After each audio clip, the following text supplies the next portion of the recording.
Merci de m'accorder cette interview, alors que depuis des longues années maintenant, vous n'accordez plus d'interview à aucun média francophone. Quel est votre avis sur les sanctions que certains États ont maintenant mis en place contre votre pays?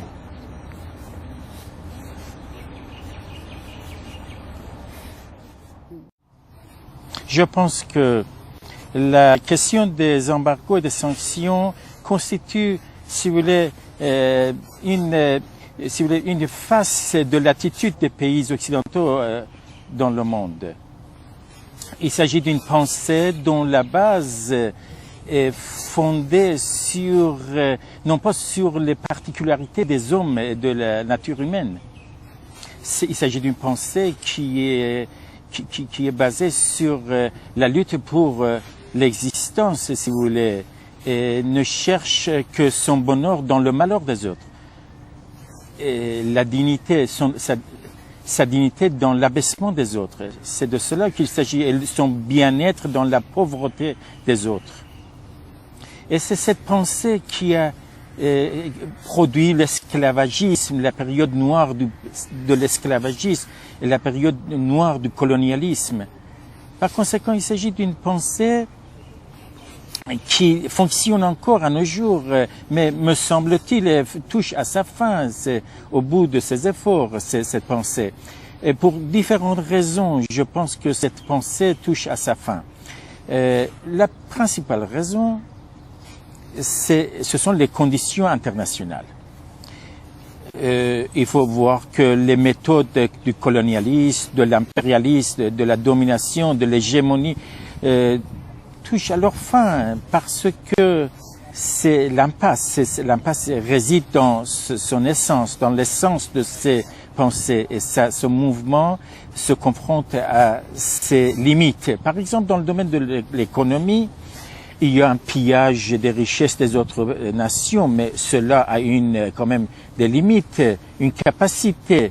Alors, injection de dollars dans l'économie internationale, ça a des limites, Et après un certain niveau, ce seront les économies occidentales, ce sont les économies de ceux qui ont injecté du dollar dans le monde sans appui que ces économies en souffriront. Par conséquent, il s'agit d'une pensée qui vit ces derniers jours. Et sur le plan humain également, je pense que cette pensée touche à sa fin. Il faut savoir que l'âme des êtres humains, l'âme des communautés humaines à travers le monde ne sont pas satisfaits vis-à-vis de cette pensée dominante, parce que les hommes cherchent à se parfaire, à se perfectionner. Et ce niveau de l'humanité, c'est-à-dire s'imposer aux autres et chercher l'hégémonie sur les autres, parce que les hommes cherchent leur vérité, leur vérité. Vous voyez, nous sommes témoins d'un éveil à travers le monde, et la conséquence, c'est la lutte contre l'ordre international dominant. Par conséquent, cette pensée touche à sa fin. Mais qui sont derrière cette pensée? Je pense que ce sont les sionistes. Ce sont les sionistes qui sont derrière cette pensée, une minorité absolue, mais qui sont prêts pour sacrifier toute l'humanité pour leurs intérêts, pour leurs biens et pour leurs objectifs, détruire toute l'humanité pour qu'ils soient qu'ils gardent leur bien-être. Leur existence est opposée à la construction. Ils sont contre l'humanité, contre la culture humaine. Et c'est l'éducation, l'éducation dès le départ, ça a été ainsi, le sionisme. Et vous voyez ce qu'ils font dans le monde. Ils sont en train de sacrifier toute l'Europe dans une guerre, la première guerre, la seconde guerre. Qui est-ce qui était derrière ces guerres?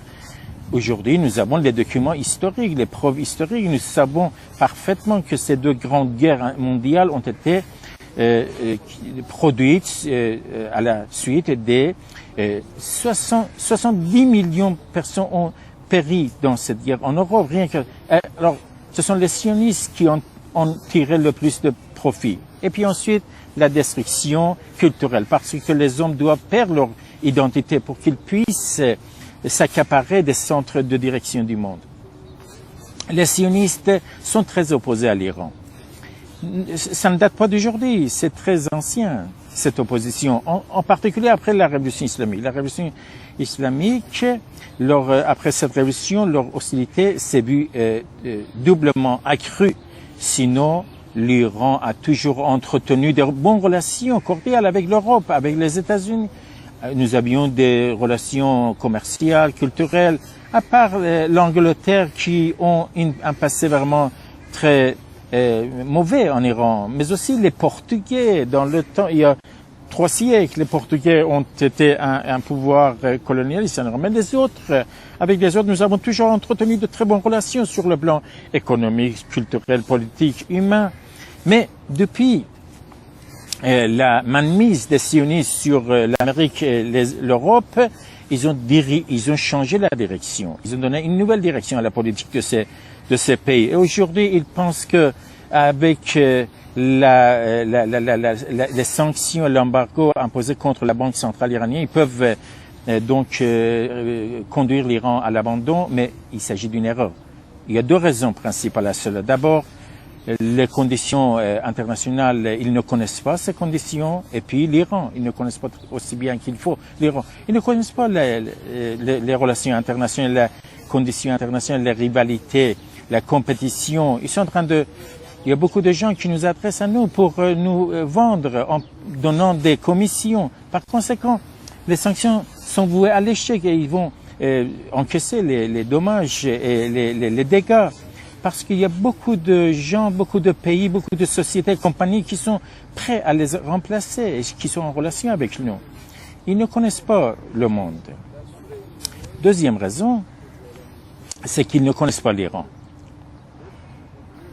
L'Iran n'est pas un pays qui date d'hier.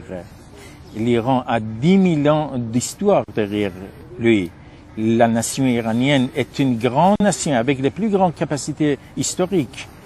Depuis 10 000 ans, l'Iran a encaissé des événements majeurs, guerre, occupation, pression. Mais l'Iran est resté tel quel. L'Iran est resté l'Iran et personne n'a réussi à changer l'identité du peuple iranien. L'Iran a toujours réussi à vaincre les ennemis. L'Iran est resté tel quel, a subsisté.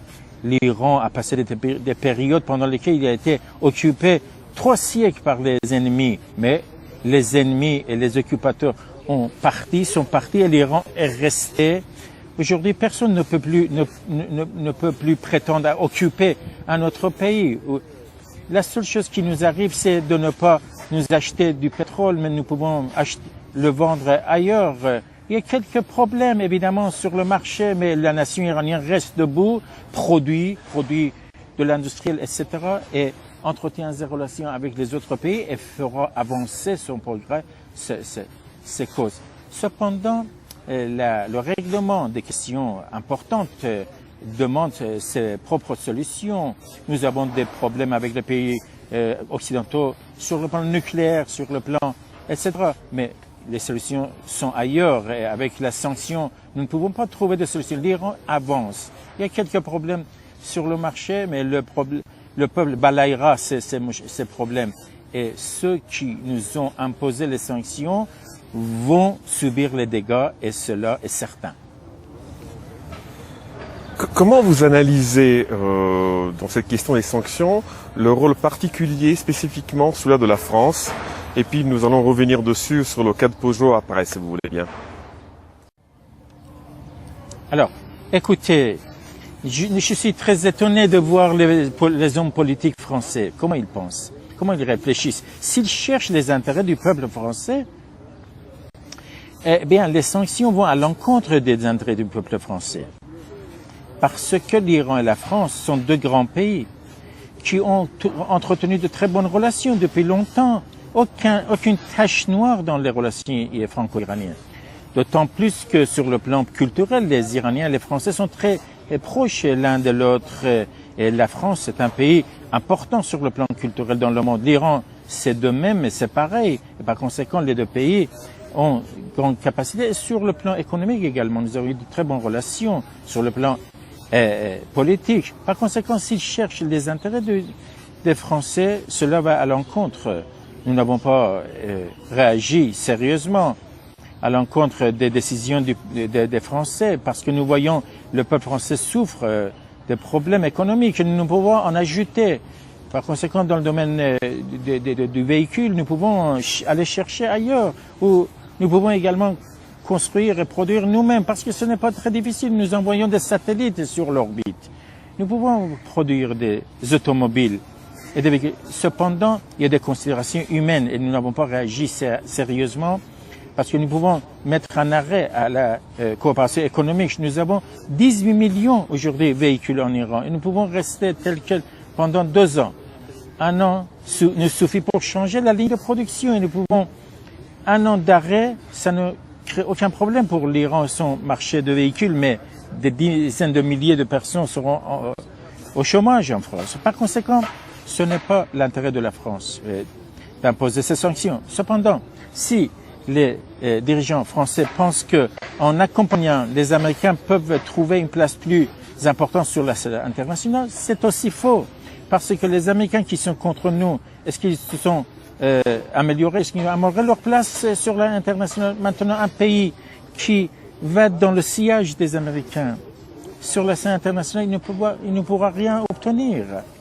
Par conséquent, s'ils pensent que l'attitude iranienne changera après ces sanctions, c'est une fausse idée. Je ne sais pas ce qu'ils pensent, ce qu'il y a dans leur esprit. Cependant, je pense qu'il y a d'autres raisons. Il y a les sionistes qui se sont accaparés des centres de décision et économiques dans le monde, en Europe, ailleurs, aux États-Unis, et les partis politiques, les hommes politiques sont appuyés, soutenus par ces sionistes. Et par conséquent, les hommes politiques sont redevables envers les sionistes. Par conséquent, ils ne voient pas l'intérêt de la France.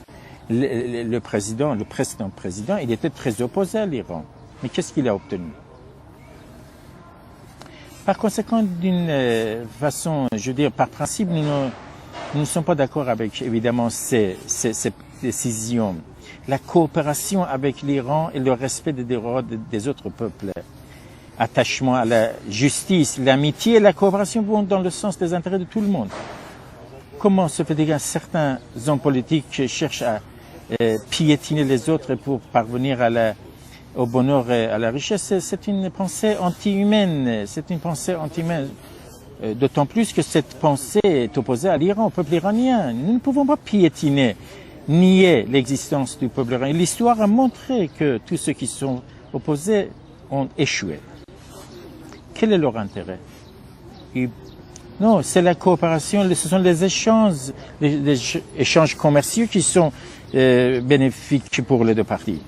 Et tout le monde peut en tirer bénéfice. Si un pays peut envoyer des satellites sur l'orbite, qu'ils envoient. Pourquoi faut-il que cela soit monopole d'un certain nombre de pays réduits et un pays, s'il peut avoir l'énergie nucléaire, qu'il le possède?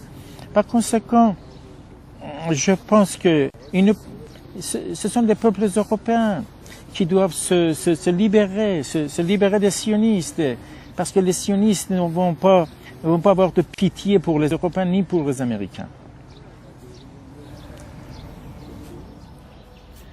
Quel est votre... D'abord, je voudrais, en mon nom et au nom de Club 36, donc, qui produit ce film, L'affaire Peugeot, vous remercier d'avoir accepté de présenter au Festival international de Cannes ce film.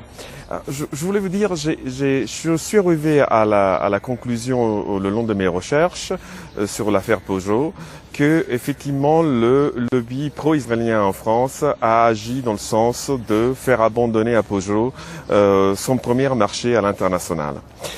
Quel est votre message envers les dirigeants de PSA, notamment le PDG, c'est-à-dire M. Philippe Varin, mais aussi à la responsable internationale de la communication du groupe, Madame Laurence Collin, qui a tenu des propos extrêmement désobligeants envers vous, aux dirigeants syndicaux, mais aussi le message des salariés qui vont connaître le chômage à cause de ces mauvais choix stratégiques de la firme?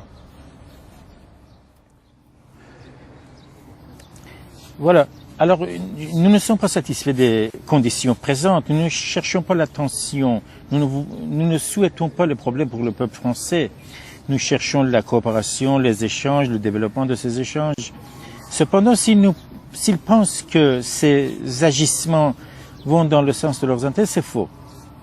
Et le temps passe pour eux et nous pouvons les substituer d'autres compagnies. Mais l'avenir de l'Iran ne dépend pas du Peugeot et des véhicules. L'économie iranienne n'est pas dépendante du Peugeot. Nous pouvons aller chercher ailleurs des compagnies. Parce que quand nous avons passé le contrat avec le Peugeot, il y a eu beaucoup de critiques. Il y a beaucoup d'experts qui ont critiqué. Ils ont reproché la mauvaise réputation du Peugeot et la mauvaise qualité des Peugeot. Et certains ont avancé d'autres raisons. Alors, c'est parce que, peut-être à l'époque, nous cherchais une relation politique plus importante entre les deux. Mais nous n'assistons pas, nous n'y assistons pas. Nous avons de pitié envers ceux qui tombent au chômage en Iran ou ailleurs, en France. Et ça change d'un pays à l'autre. Parce que, en France, si quelqu'un tombe au chômage, il n'y aura plus d'opportunités, il n'y aura plus d'avenir pour lui. Alors qu'en Iran, c'est pas ainsi. Notre regard est humain.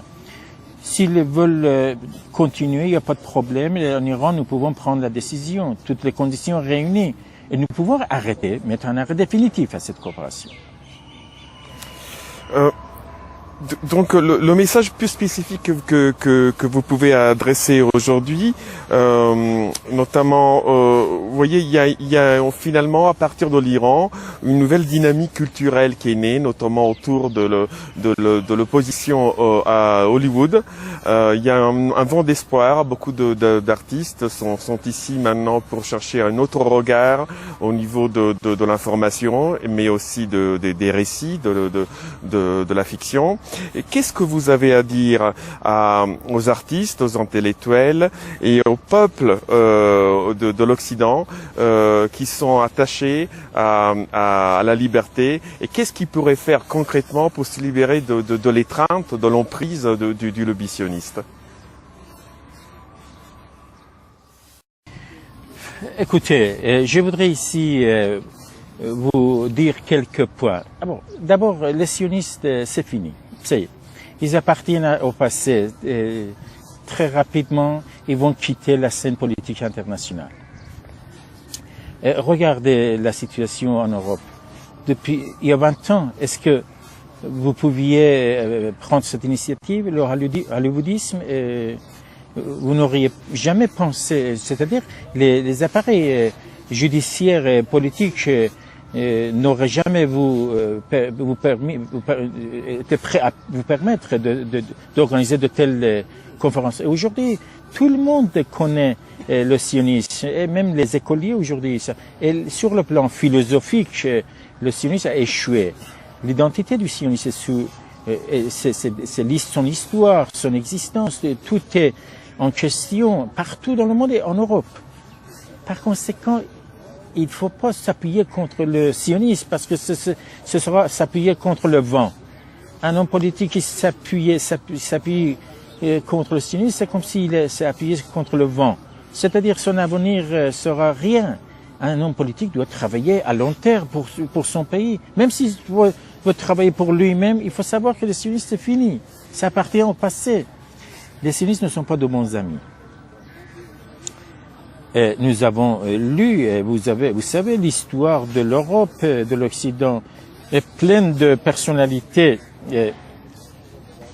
indépendantes qui ont cherché d'agir contre le sionisme et ils ont échoué, ils ont été maltraités, calomniés. Et par conséquent, le sionisme, c'est fini, ça appartient au passé. Et en Europe et aux États-Unis, nous allons être témoins dans un avenir proche d'un soulèvement contre le sionisme. C'est évident, il s'agit d'un éveil qui s'est produit, une prise de conscience sur la scène internationale. Et les gens ont pris conscience de ce rançon depuis 60 ans donné au sionisme. Pourquoi les gens en Europe doivent payer pour que le sionisme tue les Palestiniens? Quelle est cette logique? Pourquoi les Européens doivent donner donner des impôts pour que les Palestiniens soient tués, mais les Européens vivent dans une crise, ont des problèmes, et on lutte contre les Palestiniens par l'argent des Européens. La réponse à ces questions, ça veut dire la fin du sionisme. Il y a deux catégories de personnes. Alors donc il faut que les hommes politiques réfléchissent à l'avenir, pensent à l'avenir, s'ils veulent rester avec leur peuple. Eh bien, j'ai entendu qu'un certain nombre de commerçants, d'hommes d'affaires qui travaillent avec les sionistes sont exemptés d'impôts. Comment se fait-il que les pays européens sont en train de donner des rançons aux sionistes? Depuis 70 ans, depuis la fin de la guerre, mais les sionistes trouvent de l'argent. Mais ces gens-là qui gouvernent aujourd'hui le sionisme international n'étaient pas présents au moment de la guerre. Comment se fait? Quelle est la logique qui veut cette situation? Par conséquent, c'est fini. S'agissant du hollywoodisme, je voudrais vous dire un mot. Le hollywoodisme aussi est un signal, un éveil, un événement majeur. Cette opposition au hollywoodisme, il s'agit d'un mouvement social. Ce n'est pas suffisant, évidemment. C'est nécessaire, mais ce n'est pas suffisant. C'est-à-dire, ce sera suffisant quand nous aurons remplacé la mouvance culturelle dominante aujourd'hui qui est dirigée par les sionistes, qui cherchent à priver les nations de leurs identités pour s'accaparer de leur avenir, de leur destin. Parce que l'identité, c'est l'histoire, c'est la mémoire historique. Et si vous enlevez la mémoire historique à quelqu'un, à une nation, vous pouvez faire tout ce que vous voulez avec lui. Un enfant peut faire ce qu'il veut avec un vieillard de 60 ans quand il n'a plus de mémoire. Par conséquent, ils cherchent à priver les nations de leur mémoire historique. Mais l'éveil, c'est une réalité. En Amérique latine, en Afrique, en Europe, en Asie, en Amérique, les sionistes quitteront la scène internationale. Et je pense que les hommes politiques européens doivent s'accélérer, doivent se précipiter pour se démarquer des sionistes. Ils vont disparaître, ces sionistes, et montrez-moi deux hommes politiques qui ont la cote populaire, de popularité. Pour que vraiment que le peuple les aime vraiment et qu'ils deviennent présidents sans l'argent des sionistes et sans l'appui médiatique des sionistes. Montrez-moi une ou deux personnalités avec lesquelles les peuples européens seraient vraiment à l'aise et ressentent une proximité entre eux. Non, je ne connais pas. Pour ma part, je ne connais pas. Est-ce que ça existe? Par conséquent, les hommes politiques, c'est-à-dire le point culminant pour un homme politique, c'est d'être au service de la population, être dans le cœur de la population. Mais ceux qui s'appuient contre les sionistes, contre tout pouvoir autre que le peuple, et ils vont disparaître, ils sont voués à la disparition. Il y a des milliers qui sont venus, qui ont disparu. Mais ce n'est pas une bonne chose. Une nation, une grande nation comme celle de la France, se réunit et élit un président, et donc il faut que le président reste dans l'histoire. Il faut qu'il puisse se donner le cœur de la population, reste dans l'histoire. Mais il n'y a pas de sentiment, il y a rien. C'est une relation mécanique, machinale, il n'y a rien. Donc l'homme, c'est le cœur. L'homme, c'est le cœur.